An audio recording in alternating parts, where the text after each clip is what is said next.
पुराने वक्तों की बात है। जंगल में स्वीटी चिड़िया अपने हस्बैंड पिंकू चिड़े के साथ बहुत हंसी खुशी जिंदगी गुजार रही होती है।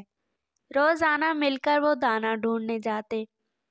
नदी के करीब ही उनका घर था और उन्हें किसी भी चीज की कोई परेशानी ना होती। स्वीटी चिड़िया और उसके हस्बैंड की अच्छी अंडरस्टैंडिंग थी। वो एक दूसरे का हर दुख सुख में साथ देते। पिंकू चिड़े के मामा पापा जब वो बहुत छोटा था उस वक्त ही ये दुनिया छोड़कर चले गए थे और वो अपनी मौसी के पास रहा। उसकी मौसी उससे बहुत प्यार करती थी। जैसे तैसे वक्त गुजर गया और वो बड़ा हो गया। फिर उसकी स्वीटी चिड़िया से शादी हो गई।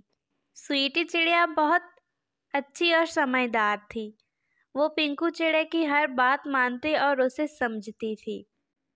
चलें स्वीटी, सुबह हो गई है। आज हमने अमरूदों के बाग की तरफ जाना है। नहीं पिंकू, आज मेरी तबीयत कुछ ख़राब है। आप चले जाएं और हाँ, मेरे लिए भी अमरूद ले आइएगा। क्यों, क्या हुआ है स्वीटी? तुम ठीक तो हो ना? जी जी पिंकू जी, मैं ठीक हूँ। मैंने कहा ना आप जाइए। आज मेरी तबीयत कुछ ठीक नहीं लग रही। ठीक है स्वीटी, मैं जा रहा हूँ और तुम्हारे लिए भी अमरूद ले आऊँगा। और ऐसे पिंकू चिड़ा अमरूदों के बाग की तरफ चला जाता है। वो दिन भर वहाँ पर अमरूद खाता, इंजॉय करता और शाम को स्वीटी चिड़िया के लिए भी अमरूद लेकर घर वापस आ जाता। कहाँ रह गए थे तुम? मैं सुबह से तुम्हारा इंतज़ार कर रही हूँ। पूरा दिन गुजर गया। तुमने इतनी देर क्यों लगा दी वापस आने में? क्या हो गया है स्वीटी? मेरी बात तो सुनो।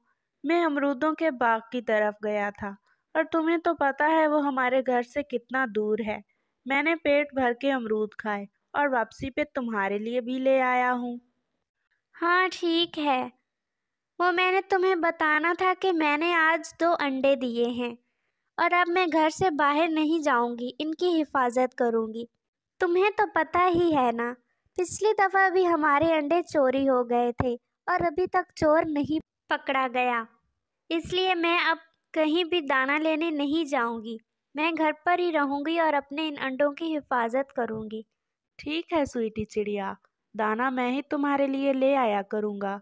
तुम घर पे ही रहना और इन अंडों की हिफाजत करना। अगली सुबह, स्वीटी चिड़िया, मैं जा रहा हूँ दाना की तलाश में। और हाँ, तुम घर पर ही रहना, इन अंडों की हिफाजत करना। मैं तुम्हारे लिए भी दाना ले आऊँगा। और हाँ, घर से बाहर बिल्कुल मत जाना। तुम्हें पता है ना, अंडे पिछली दफ़ा भी चोरी हो गए थे। हाँ हाँ पिंकू जी, मैं आपकी बात समझ गई हूँ। और पिंकू चिड़ा दाना की तलाश में चला जाता है। दूसरे जंगल में जब वो दाना लेने जाता है तो वहाँ पर उसे कुछ और परिंदे मिलते हैं। उनसे गपशप लगाने में उसे बहुत देर हो जाती है। स्वीटी चिड़िया बहुत परेशान हो जाती है और साथ वाले तोते के घर जाती है, ये पता करने के पिंकू कहाँ गया है। जब वो पिंकू का पता करके घर वापस आती है तो देखती है कि उसके अंडे तो मौजूद ही नहीं थे उसके घोंसले में। उसे किसी ने चुरा लिया था। स्वीटी चिड़िया बहुत परेशान हो जाती है और रोने लगती है क्योंकि उसके अंडे दूसरी दफ़ा चोरी हो चुके थे। थोड़ी देर बाद पिंकू घर वापस आ जाता है। स्वीटी चिड़िया को रोते हुए देखता है तो उससे पूछता है, क्या हुआ स्वीटी, तुम रो क्यों रही हो? पिंकू जी, मुझे माफ़ कर दीजिए। मैं बहुत परेशान हो गई थी कि आपको गए हुए काफ़ी देर हो गई है। मैं आपका पता करने तोते के पास गई थी। पीछे से किसी ने हमारे अंडे चुरा लिए हैं। पिंकू ये सुनकर बहुत परेशान हो जाता है, लेकिन वो स्वीटी चिड़िया को तसल्ली देते हुए कहता है, कोई बात नहीं स्वीटी, जो होता है हमारे अच्छे के लिए ही होता है, तुम परेशान ना हो। इसी तरह कुछ वक्त गुजर जाता है। स्वीटी चिड़िया फिर से अंडे देती है और आज वो बहुत खुश थी पिंकू को बताने के लिए। पिंकू जैसे ही घर वापस आता है, पिंकू जी, मैंने आज अंडे दिए हैं। पिंकू ये सुनकर बहुत खुश हो जाता है। अगले दिन स्वीटी चिड़िया घर पर अकेली होती है। पिंकू दाना ढूंढने गया होता है। स्वीटी चिड़िया के दिमाग में ये बात आती है कि मुझे आज उस चोर का पता लगाना चाहिए। वो अपने घर से थोड़ा दूर दरख्त पर जाकर छुप जाती है। जैसे ही चील उसके घर के करीब आती है, वो फौरन जाकर अपने अंडों के ऊपर बैठ जाती है और चील वापस भाग जाती है। थोड़े दिनों बाद स्वीटी चिड़िया के घर के करीब जो नदी होती है, वहाँ पर एक प्रिंसेस आती है। वो वहाँ पर नहाने लगती है। नहाते हुए वो अपना गले का हार उतारकर नदी के किनारे पर रख देती है। स्वीटी चिड़िया जल्दी से वो हार उठाकर चील के घोंसले में रख आती है। प्रिंसेस के सिपाही ये सब देख रहे होते हैं। वो जल्दी से जाते हैं और वहाँ पर चील मौजूद होती है।